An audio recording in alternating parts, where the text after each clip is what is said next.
Lucas 24, vamos ler do verso 13 em diante, que diz: naquele mesmo dia, 2 deles estavam indo para um povoado chamado Emaús, a 11 quilômetros de Jerusalém.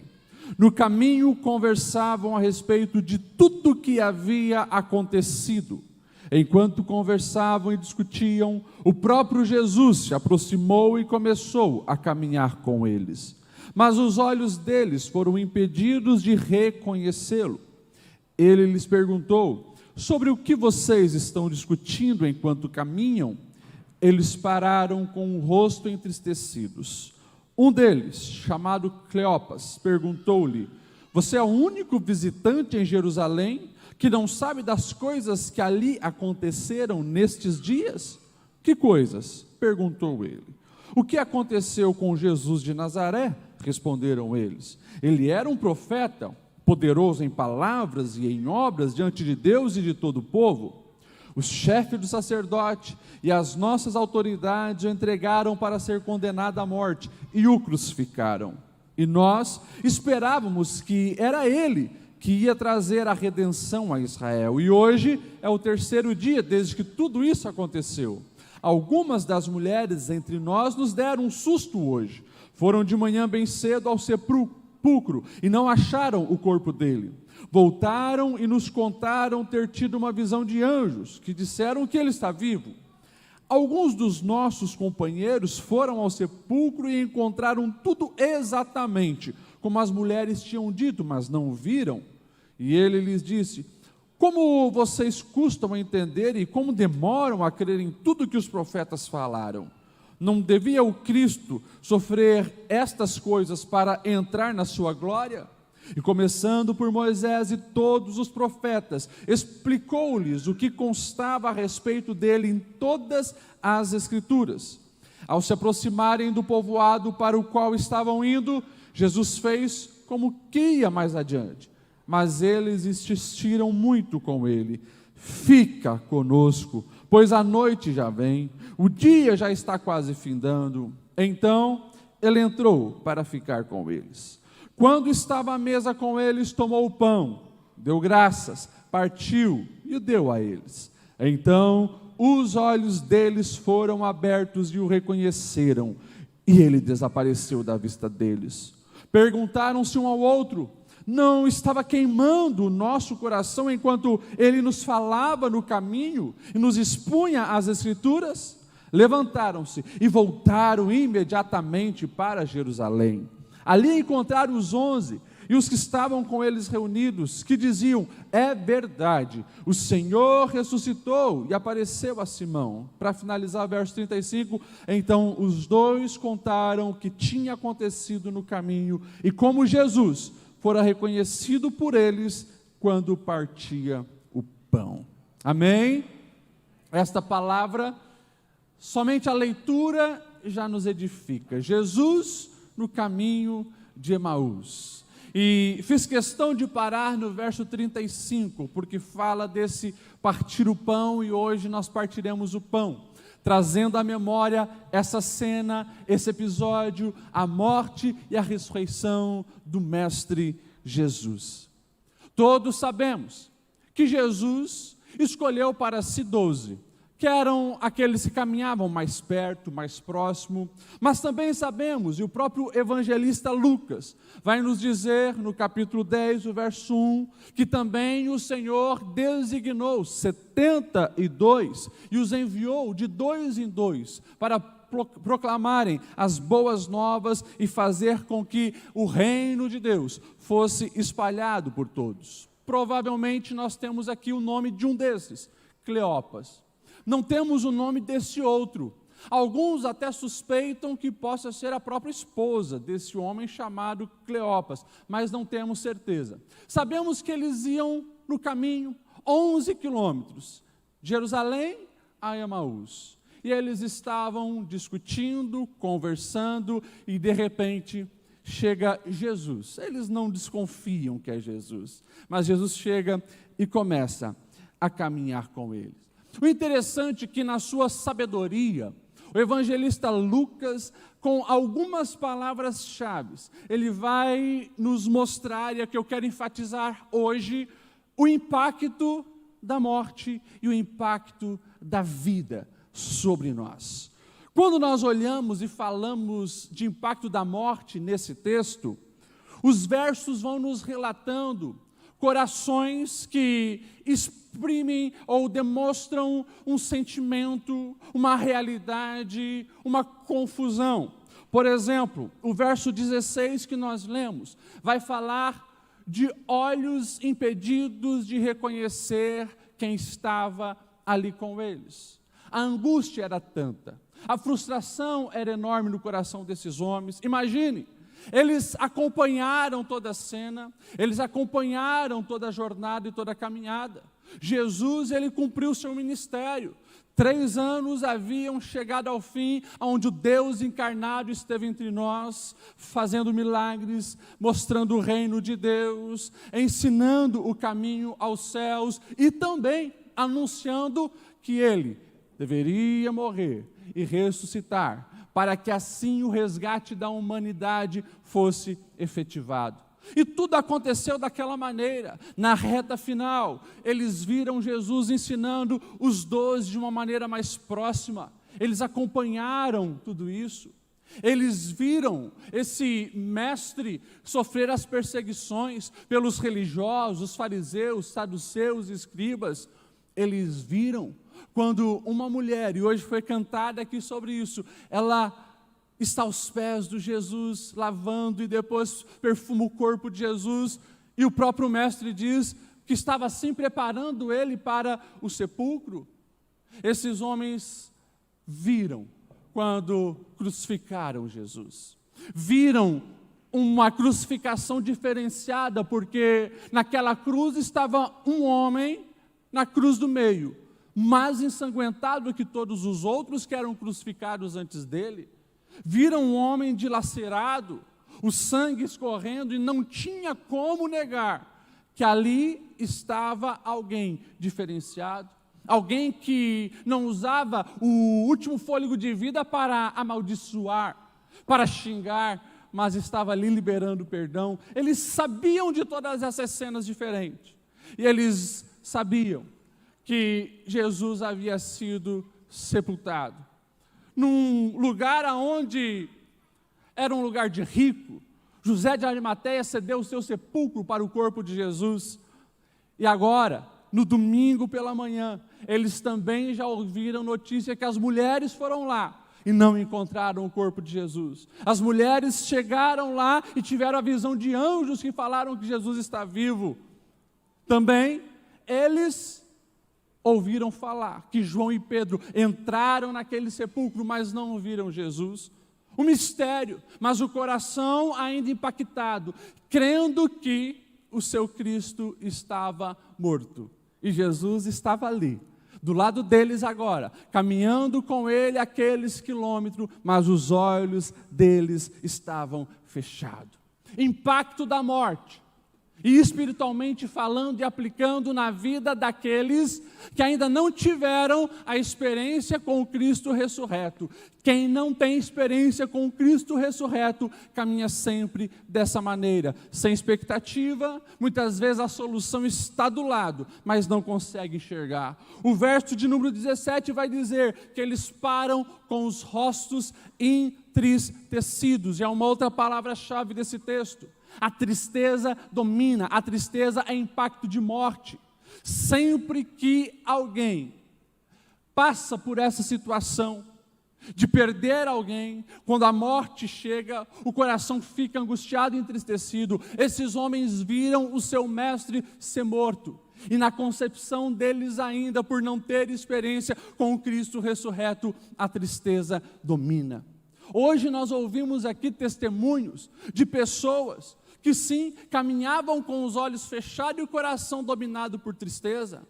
Assim é a humanidade. E é claro, a solução, como não é detectada em Cristo Jesus, que é quem pode preencher o coração do homem, a busca por essa satisfação existencial é procurada em todos os lugares. Esses homens, no caminho de Emaús, estão confusos, eles estão tristes, e o texto também revela que eles estão sem esperança nenhuma. Verso 21, nós esperávamos que ele ia trazer a redenção para Israel. É impossível viver vida plena, é impossível viver com os olhos levantados, com uma esperança real no coração, enquanto a morte impacta as nossas vidas. Se a morte domina, não tem esperança. Se a morte domina, eu vou ter que tentar preencher a minha existência, o meu coração com as coisas terrenas. Mas esse jamais foi o plano e o projeto de Deus para as nossas vidas. Por quê? Porque Ele ressuscitou, porque Ele está vivo. E quando a vida chega, é diferente. O texto é bem claro em descrever que o Cristo ressurreto agora está ali, do lado deles, e começa a conversar com eles. É o plano da redenção sendo realizado. E como é lindo quando nós observamos isso. Porque talvez aqueles homens, eles não faziam ideia de como estaria Jesus, de como seria ver o Cristo ressurreto. Eles ainda estavam sendo selados na alma pela frustração de um sábado. O Cristo, quem sabe, dentro de uma tumba. Sim, o Cristo morreu, o Cristo ficou numa tumba, mas, como eu gosto de dizer, não tire conclusões definitivas de alguns momentos. A história não estava encerrada. O domingo pela manhã chegaria. Isso serve para a nossa vida, para a nossa caminhada. Muitas vezes somos pautados na nossa existência pelo sábado da tumba, sem entender que o domingo vai vir, que o Senhor Jesus está escrevendo ainda a história. E agora esses homens recebem a visita do Cristo ressurreto. Nós precisamos entender uma grande verdade. Escute isso. Era necessário que o Messias fosse crucificado? Sim. Era necessário que lá na cruz ele pagasse pelos nossos pecados? Sim. E ele encarnou com esse propósito. Jesus foi 100% homem para representar a mim e a você lá na cruz. E quando o meu e o seu pecado estava sobre ele, sabemos que o Pai o abandonou. Jesus mesmo na cruz diz: Deus meu, por que me desamparaste? Ele desamparou o Filho quando o pecado da humanidade estava sobre ele, para que o Senhor jamais nos desamparasse. Mas nós precisamos entender, assim como a crucificação e morte de Cristo é importante, a ressurreição é extremamente importante. O plano completo de salvação é esse. E por isso a ressurreição de Cristo é intensamente atacada por filósofos, por cientistas, por historiadores, e naquele próprio momento, por tantas outras pessoas questionando a ressurreição de Cristo. Paulo, no capítulo 15 de 1 Coríntios, ele vai deixar bem claro: nós precisamos levantar a bandeira da ressurreição do nosso Senhor, porque é pela ressurreição que nós temos a garantia que os pecados foram perdoados, é pela ressurreição que a nossa fé tem um sólido fundamento, é pela ressurreição que a nossa pregação hoje faz sentido, senão seríamos uma fraude aqui neste púlpito. É pela ressurreição de Cristo que o nosso testemunho é real. É pela ressurreição de Cristo que nós temos a esperança da glória. É pela ressurreição de Cristo que nós temos a alegria de viver com paz real no coração. Ressurreição. E desde o início, as mentiras a respeito da ressurreição circulavam. Alguns diziam: os discípulos roubaram o corpo e estão enganando a todos aí. É mesmo? Por que então, se os discípulos haviam roubado o corpo, era muito simples. Vão ao túmulo onde está o verdadeiro corpo, que está sob o domínio dos soldados romanos, e mostra o corpo verdadeiro. A mentira acabou. Alguns diziam, não, essas mulheres foram no túmulo errado. Simples. Mostrem o túmulo verdadeiro. A mentira acabou. Alguns diziam, não, mas é bem provável então que esse Jesus não morreu, ele deve ter desmaiado na cruz e agora, né, ele saiu vivo. É simples, a condenação está lá, crucifica-o de novo.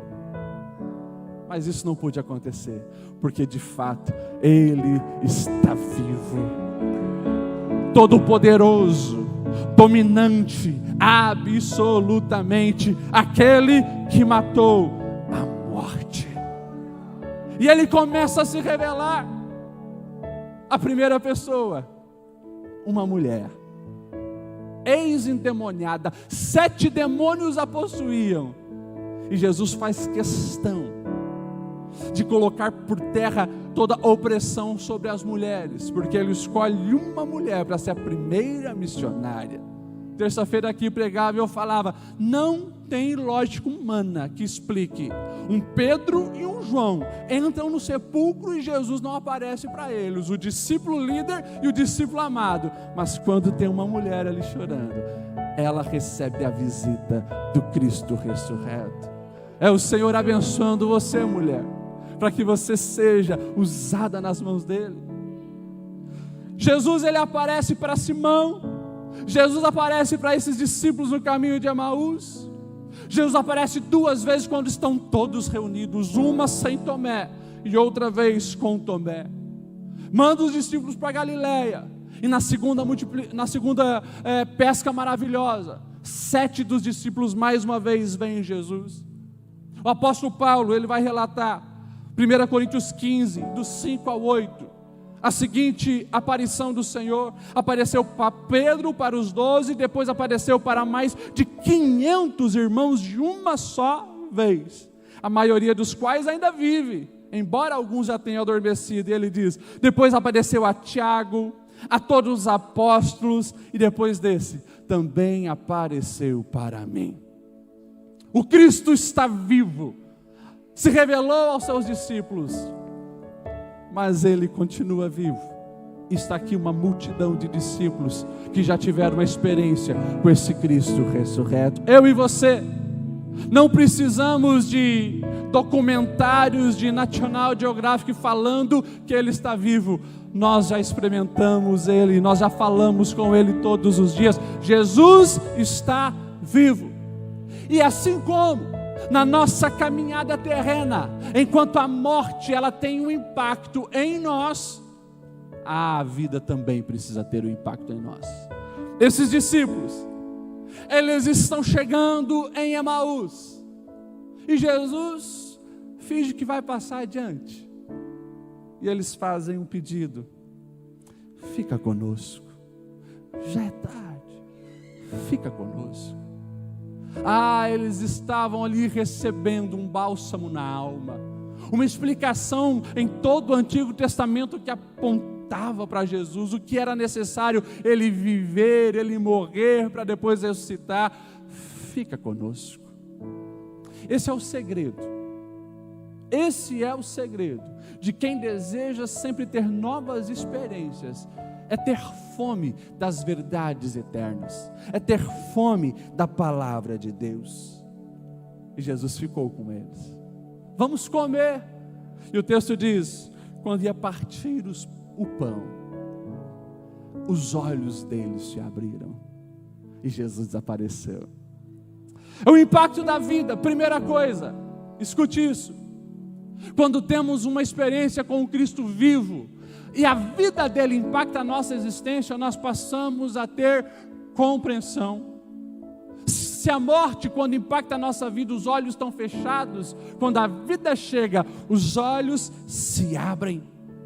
Isso acontece nessa experiência com Cristo, através das verdades da palavra. É por isso que aquilo que muitas vezes doutores, estudiosos, pessoas que gastam a vida buscando seus PhDs e pós-doutorados, eles não entendem muitas vezes o propósito da vida. Muitas vezes é uma pessoa analfabeta que experimentou Jesus, ela já sabe qual é o propósito da vida, ela sabe por que nasceu, por que vive e para onde vai depois que morre. A experiência com o Cristo ressurreto traz uma compreensão da existência. Segunda coisa, o texto vai dizer que quando Jesus aparece, eles olham um para o outro.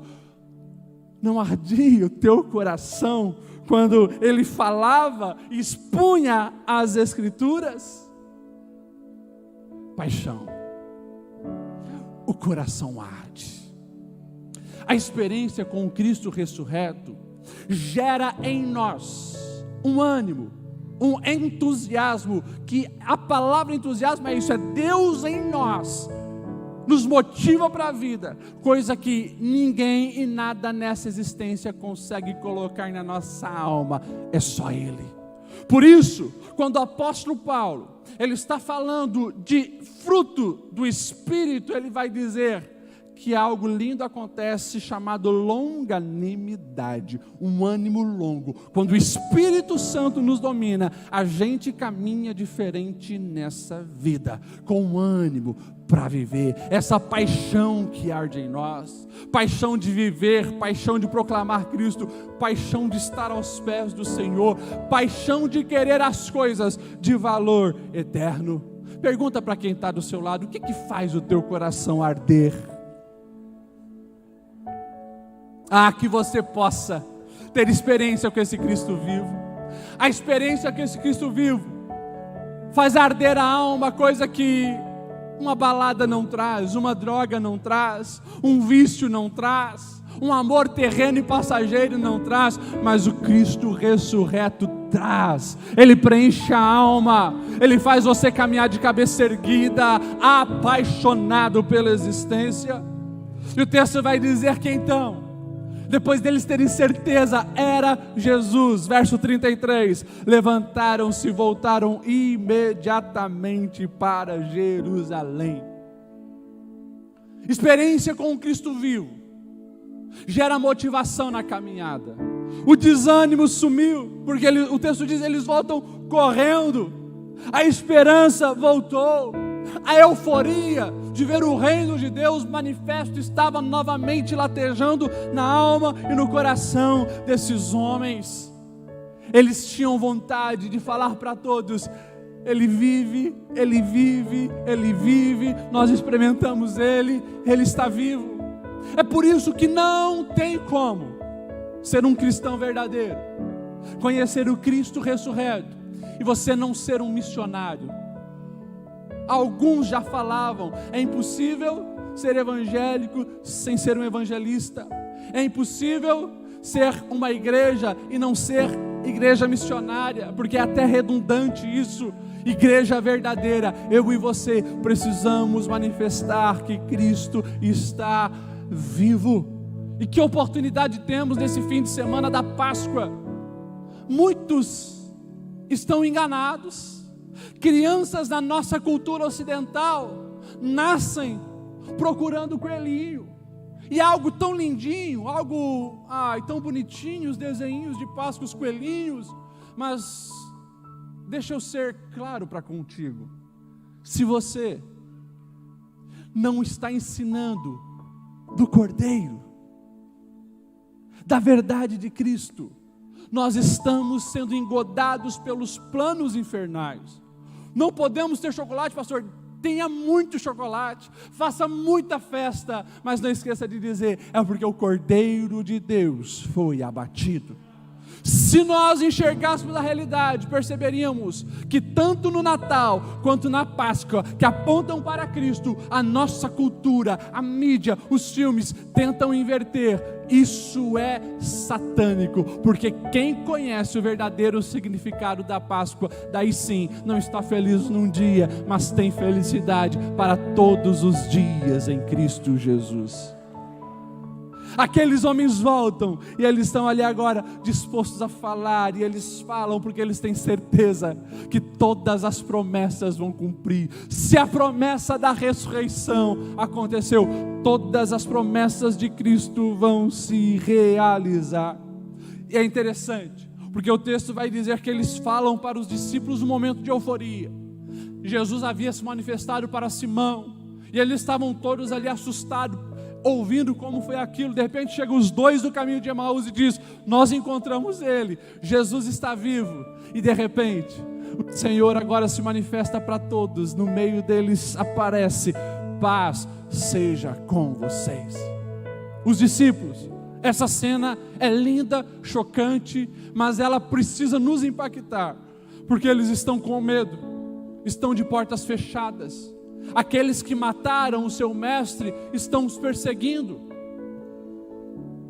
Mas quando eles têm a experiência com Cristo vivo, o final desse capítulo 24 vai falar coisas maravilhosas. Verso 52 diz: eles então, os discípulos voltaram para Jerusalém, e era grande alegria, permaneciam constantemente no templo, louvando a Deus. O verso 52 e 53.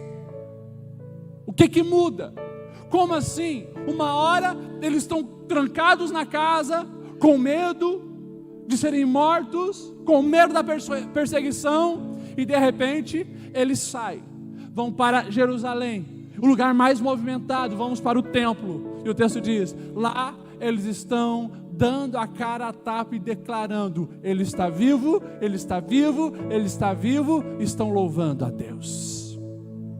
Experiência com o Cristo ressurreto. Nós precisamos nessa noite, e essa é a proposição, é o propósito dessa reflexão, olharmos cada um para a nossa vida. Eu, Lediel, estou vivendo a minha vida na ótica da morte ou na ótica da vida? Eu estou sendo impactado pela morte, desânimo, tristeza, confusão, aflição, sem esperança no amanhã, porque o meu mestre está morto? Ou eu já tive uma experiência com ele, ele está vivo, os meus olhos se abriram, eu entendo o sentido da minha vida, da minha existência, eu posso desfrutá-lo todos os dias. Ele anda comigo, Ele caminha comigo, Ele me faz mais que vencedor, Ele me revela e ensina a palavra, Ele gera ânimo na minha alma, Ele me ensina a pregar o Evangelho, Ele me é motivo todos os dias para louvá-lo e celebrá-lo. A vida em Cristo vivo precisa estar latejando na minha vida todos os dias. E se você também já teve uma experiência com o Cristo vivo, essa precisa ser a sua vida.